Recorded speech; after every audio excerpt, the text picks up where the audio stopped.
Eu te saúdo com a paz do Senhor. A Orla de Copacabana, na altura do Posto 5, na zona sul do Rio de Janeiro, recebeu na manhã de hoje a 17ª edição da Caminhada em Defesa da Liberdade Religiosa e Centro de Articulação de Populações Marginalizadas. O evento teve a presença da ministra dos Direitos Humanos e da Cidadania, Macaé Evaristo, que foi, na verdade, a primeira agenda pública dela. O deputado estadual Carlos Mink, do PSB, e outras autoridades religiosas.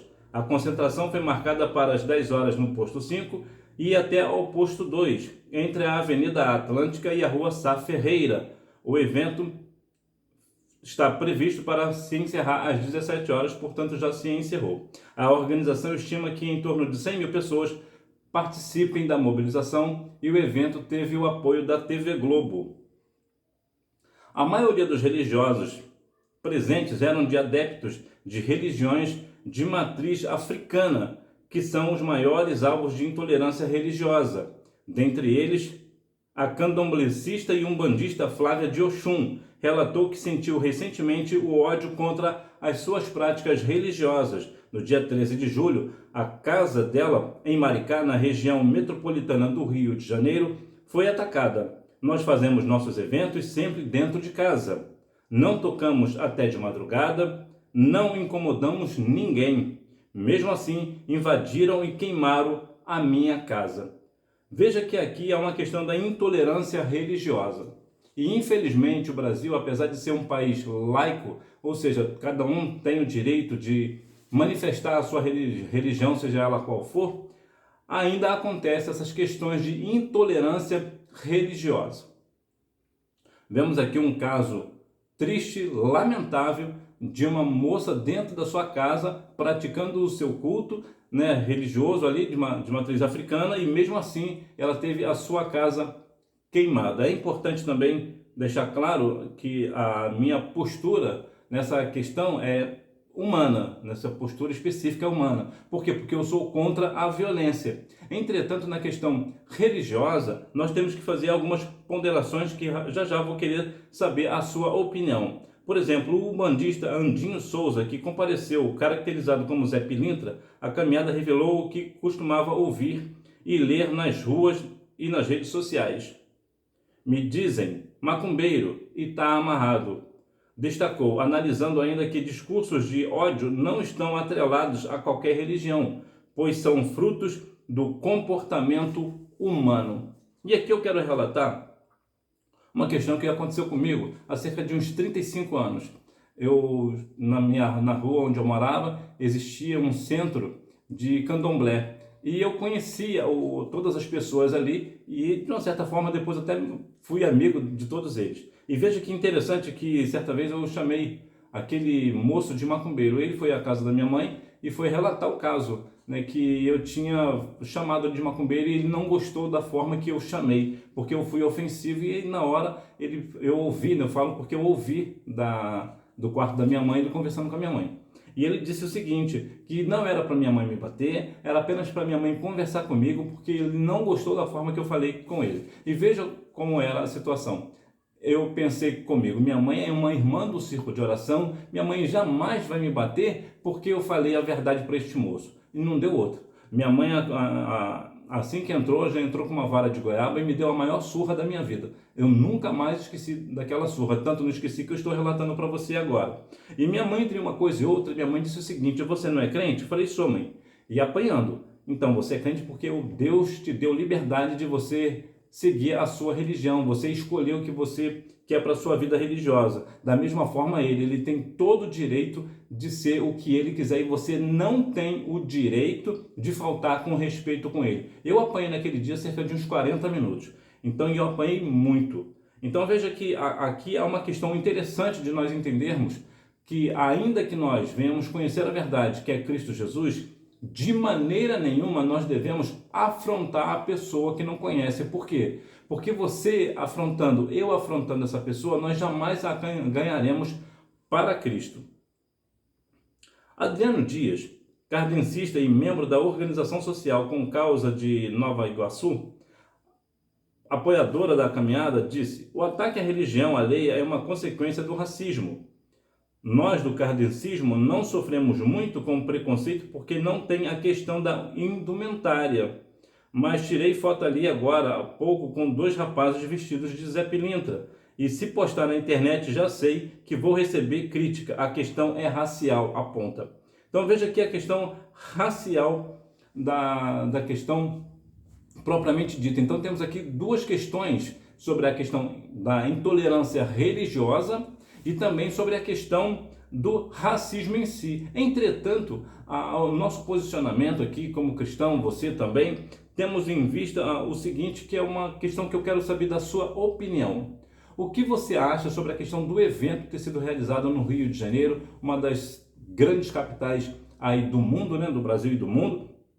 Você acredita que, assim como o Rio Grande do Sul está também com essa tendência de matriz, inclusive até a questão de templo a Lúcifer, né, também aqui lá no Rio de Janeiro também, você acredita de fato que isso é uma forma de que as pessoas estão se desligando cada vez mais de Cristo e aceitando mais a questão do adversário, né? Como diz 1 João 5,19, né? Sabemos que somos de Deus, mas que o mundo inteiro jaz no maligno? Deixa aí a sua opinião, eu quero saber. Veja que também uma outra questão interessante, curiosa até, sobre a questão da indumentária da questão do kardecismo, né? O kardecismo, o Brasil é o país mais kardencista do mundo, cerca de 2% da população brasileira é kardecista. Mas aqui uma questão me chamou muita atenção, que é a questão da indumentária, ou seja, da vestimenta. O kardencista não tem uma vestimenta caracterizada por eles. E por isso é impossível você ver uma pessoa e pela roupa você saber que ela é kardencista. Isso traz para nós também uma questão interessante sobre as nossas vestes, né? Como é que nós estamos nos vestindo? Será que quando eu estou me vestindo, quando eu saio na rua, será que as pessoas me identificam como uma pessoa cristã? Ou seja, a roupa de fato realmente caracteriza muito a questão religiosa. Vestida com uma blusa que dizia Exu não é diabo, a umbandista Monique Lins, que é branca, é um exemplo de correlação entre as causas.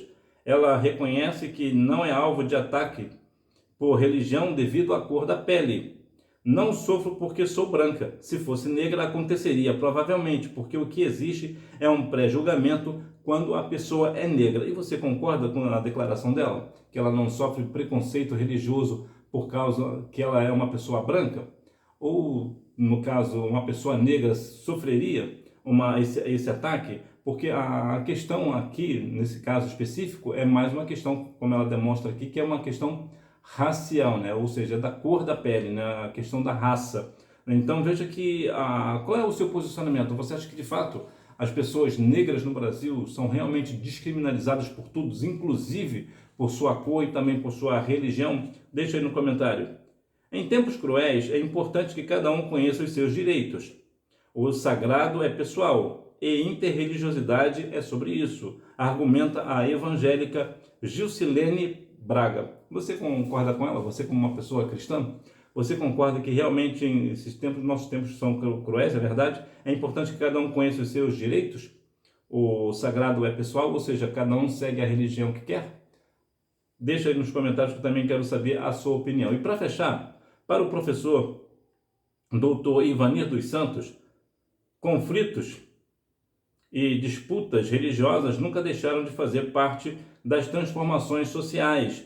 Nunca deixaram, porque não existe uma unicidade sobre religiões e religiosidades, seja aqui no Brasil ou em qualquer lugar de outra parte do mundo. Por isso, ele ressalta a importância de priorizar o respeito à fé. Você concorda com esse doutor? Realmente nós devemos priorizar o respeito à fé, ou seja, cada um tem a sua fé, independente de qual seja, e cada um de nós devemos respeitar a fé do outro. O que você acha? Bom, no meu parecer, sim, cada um de nós devemos respeitar a fé do outro. Entretanto, eu quero abrir um parênteses aqui, que é uma questão que eu acho muito importante, né, e é o mais relevante nesse sentido na fala dele, que é o seguinte: nós devemos, de fato, respeitar as religiões alheias. Minha mãe me ensinou isso com uma vara de goiaba.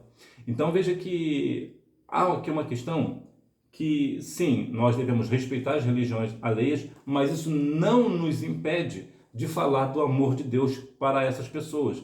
porque se nós observarmos quantas pessoas, testemunhos da internet, por exemplo, e entre outros meios de comunicação de pessoas que eram satanistas, eram da Umbanda, eram do Candomblé e hoje são cristãs. Essas pessoas, por exemplo, do Candomblé, que eu chamei ele de macumbeiro, olha que situação, né?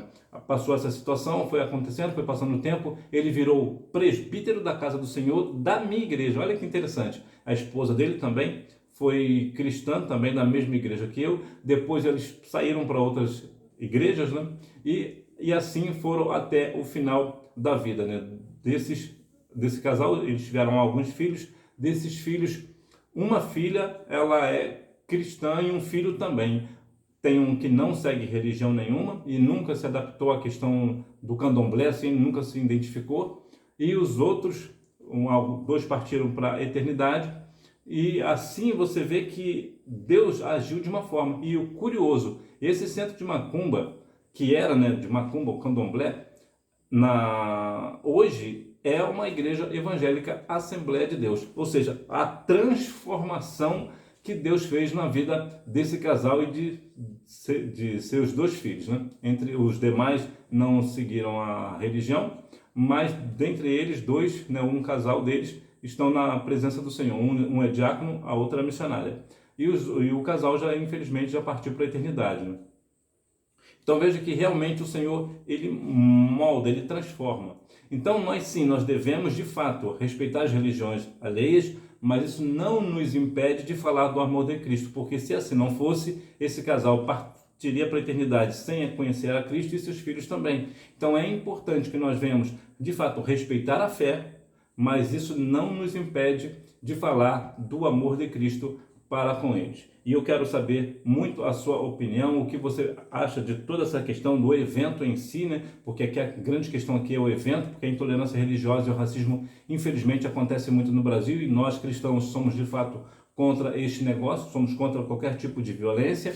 Mas a questão do evento em si, o que você pensa? Você acredita que de fato nós devemos orar um pouco mais para que esses tipos de evento não aconteça?